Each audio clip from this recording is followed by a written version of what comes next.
Oh, hey, check my recorder. I'm good to go. All systems are good. Now, I'm finished to talk about Motorcycle Superstore. Once again, if you don't know, this is Knight Rider. This is my sport bike talk channel. The best motor vlogger on YouTube. Period. And that's the bottom line. Because Knight Rider said so. Let's see. I don't know why so much traffic. This ain't even rush hour. Maybe everybody going to lunch. But they are driving slow. You gonna let me through?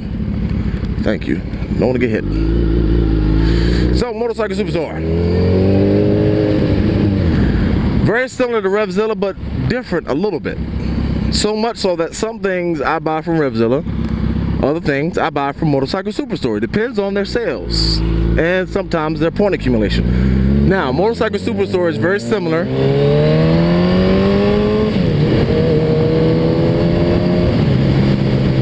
No tax, right? You don't pay no tax.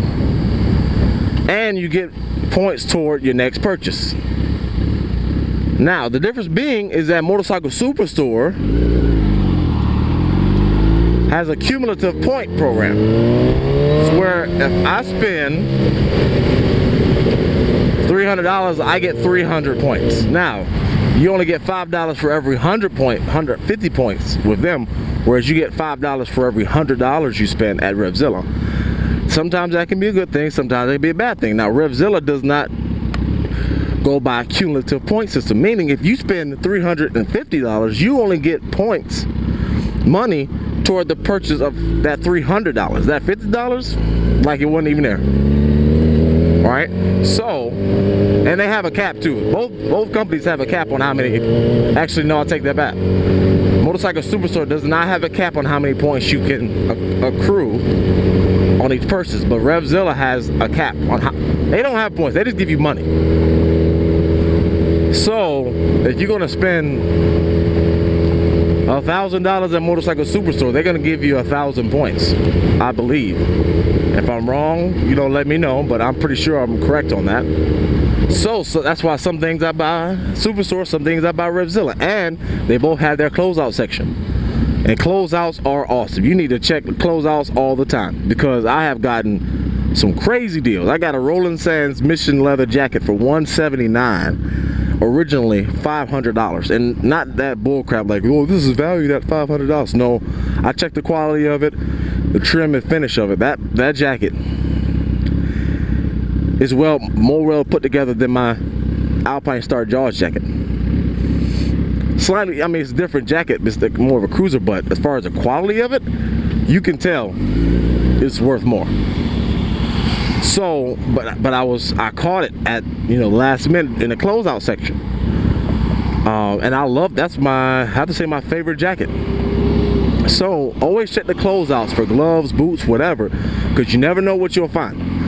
And that's why sometimes I go with one company as opposed to the other.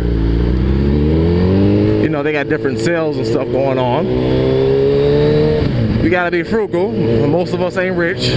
Majority of us ain't rich. So, take advantage of the sales. And yeah, man, I will give you the tip that I did for buying my gear, because it costs a lot of money. The good stuff, if you want to buy the good stuff and not the bull crap, it's gonna cost money. Buy things here and there. Don't try to buy everything at once.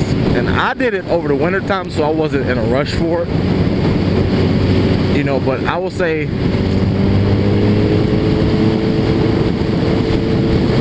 buy your gear in pieces.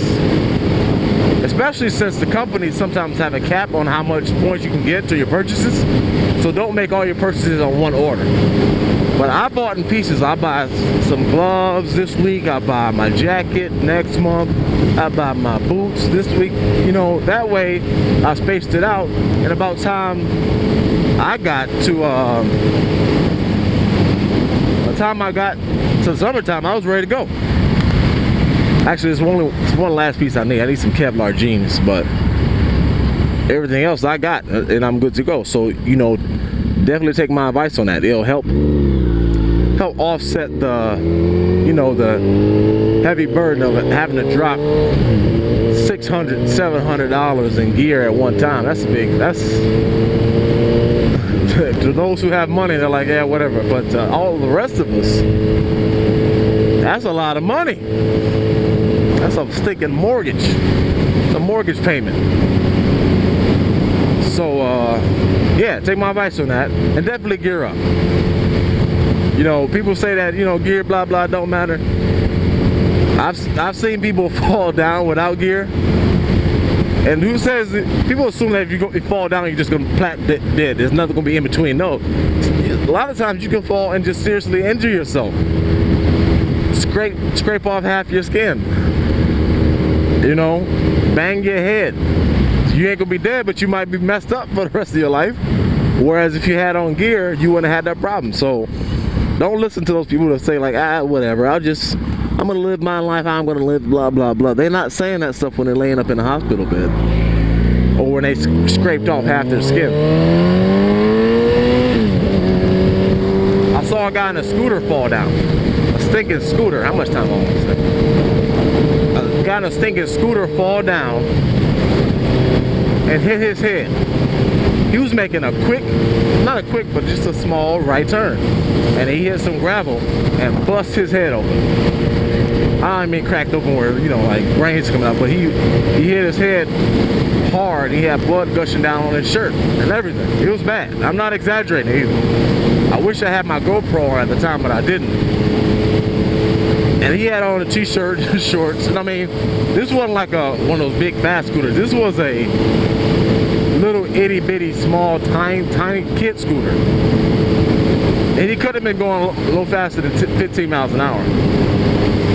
And had he had on his gear, he wouldn't have had that injury. So I mean, you think about it, you know. And really, it's not uncomfortable. Right now, I feel very comfortable. You forget your helmet's even on. So wear it, people. All right, that's enough of this topic. Ran over time. Look, subscribe to this video, man. I got some good information you need to hear, especially if you're a new biker or a fairly new biker and you want to learn about a lot of stuff, because I'm pretty new. I've been riding for 2 years, but you know, we can all help each other out, because a lot of motovloggers out there, well, that's part of the reason why I started motovlogging, are a bunch of idiots. They just blah blah blah talking about stuff. And then I was listening to some videos, I'm like, what the crap are they talking about? Yeah, I don't want you guys to be misinformed, and plus I love talking about motorcycles. I love it. And I'll be talking about some other topics too, but 90% of what I'm be talking about is motorcycles, all types, cruisers, sport bikes, whatever. So go ahead, click subscribe, and you'll see me pop up in your videos. You ain't gotta come look for me, I'll be there. All right, deuces, y'all. Peace.